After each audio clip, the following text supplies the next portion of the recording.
ننګرهار چې په دې وروستیو کې د ګوړې د تولید له امله تر ټولو غني ولایت یادیږي او په خاص ډول د کامې ګوړې د هیواد په ګډون آن بهر کې د میشتو هیوادوالو پام هم ځان ته اړولی دی.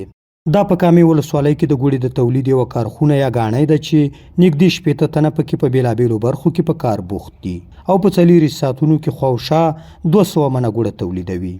د یادو ګاڼیو د مسؤلینو په خبره چې د نورو کلونو په پرتله یې کاروبار ځکه غوړېدلی چې زیاتو خلکو د ګنیو کرکیلې ته مخه کړې او له بل لورې امنیت هغه څه دي چې د دوی تولیدات په اساس ټولو ولایتونو ته په اسانۍ رسیږي.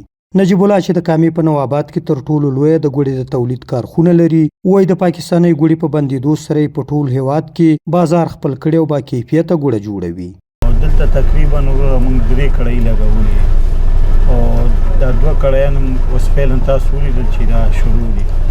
نو په شواروس کې دا یو ګاڼۍ چې کومه ده 80 منه ګوړه ورکوي او 80 منه دا بل 160 منه ګوړه موږ تولیدو.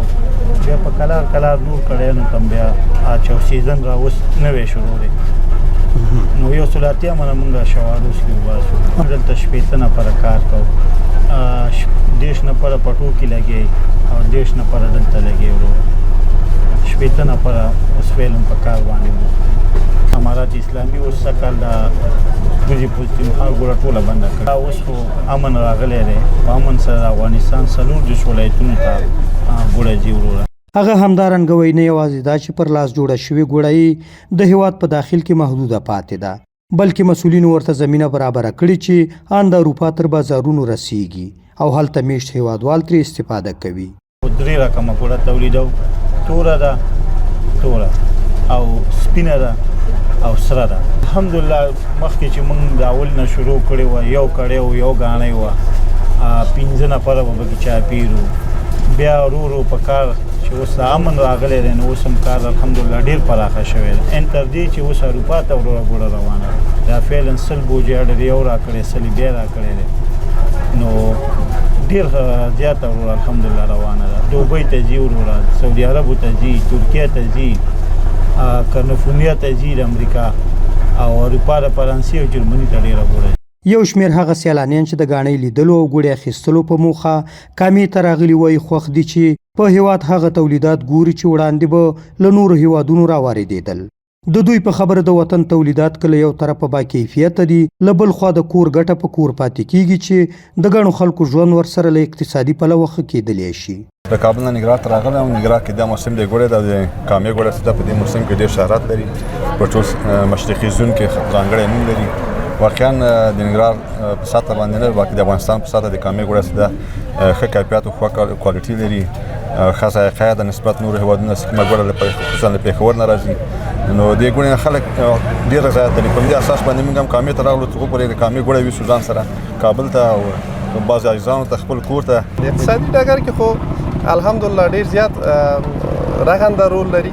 یو دا چې د کلي د بانډو ولس که خدای مکه په ډېرو اجرو باندې ګرځېدل، په کوڅو باندې ګرځېدل او یا د لوزګارتیان یې سر ټکاو، هغوی پکې مصرفېږي. د وطن ګوړه ده، خواږه ګوړه ده، د افغانانو د لاس جوړ شوی خواږه شیان دي. له دې نه په خپل دسترخوانونو کې، په خپل میلمه پالنه کې، په خپل دود او عنعناتو کې که له دې نه استفاده وشي نو ډېر بهتره وي. په همدې ګاڼیو کې بیا په کار بوخت کسان خوښ دي چې په کور کلي ورته د کار زمینه برابر ده. دوی وایي یاد کاروبار دایمي دی او ټول کال د ګاڼیو په فصل کې په مختلفو برخو کې کار کوي چې نورو هیوادونو ته له غیر قانوني تګ او مرګونو لارو یې ژغورلي. دوی په هغه ځوانانو هم غږ کوي چې ګڼ خطرونه په سر مني او نورو هیوادونو ته ځي ترڅو په خپل وطن کار وکړي، ځکه ګڼې برخې شته چې ځوانانو ته پکې اړتیا ده ترڅو کار وکړي. دلته په دې کار کې موږ ډېر زیات خوشحاله یو. دا 6 میاشتې سیزن وي، لکه میزان کې شروع کېږي او په حمل کې بندېږي. موږ په دې کار کې ډېر خوشحاله. دې کار سره موږ ډېر خوشحاله دا چې بند شي بیا موږ په کټو کې کار د ګانو ګوړونه یي، دعاګانې سرې اچولي، بیا ګانې چې کله ورسېږي هغې ته تلې اړوو، تلې چې واړو هغې نه بعد بس چې ګانې ورسېږي بیا دې ته د ترتیب د ګوړې شروع کېږي پروسه. بس هلته څه مزدوران لګوي، ګانې واخلي دلته راوړي، دلته ماشین نه وباسو بیا ګوړه کوو او دلته راوړل کېږي. هغه دې راشي او په خپل ولایت کې په خپل ولسوالۍ کې د یو کار باندې ځان مشغوله کړي نو دا ډېره بهتره ده او ډېر خوشحاله به دلته خپل ژوند او خپل د زندګي او خپل هر سیمه دا ډېر خوند لري. بلخوا بیا د ننګرهار زراعت ریاست د کرنې برخې مسؤلین وایي سږکال د ننګرهار ولایت 15 ولسوالیو کې نږدې 90,000 ټنه د غنیو حاصلات اټکل شوي دي چې 15,000 ټنه د ګوړې تولیدات به ولري. مسؤلین همدارنګه زیاتوي د نورو کلونو په پرتله سږکال حاصلاتو او د ګوړې تولید کې د پام وړ زیاتوالی راغلی دی او د راتلونکي لپاره د دغه صنعت په لا ښه کېدو کار کوي. ننګرهار 15 ولسوالیو کې د غنو کرکیله د پخوانه رواج لري او کرل کېږي.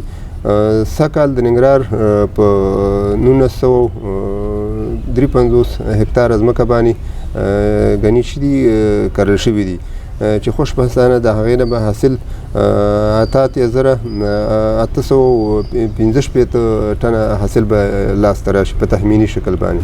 ګوړې تولید به سږکال انشاءالله چې څه کم 15,000 ټنه به حاصل به سږکال د ګوړې تولید به وي. د تیرې ادارې پر وخت د غنیو حاصلاتو د ګوړې د تولید لپاره هیڅ نه و شوي چې له امله به د پاکستان داسې ګوړه راوړل کېدله چې له هر اړخه به تاواني او بېلابېل داسې توکي به پکې کارېدل چې د ګټې وی زیانونه څو چنده زیات وو. خو اوس په کور دننه تولیدېدونکې ګوړه د هیوادوالو اړتیاوې پوره کولی شي او له پاکستانه ګوړه په بشپړ ډول بنده شوې ده. سهار ګل احساس، هوریت راډیو ننګرهار.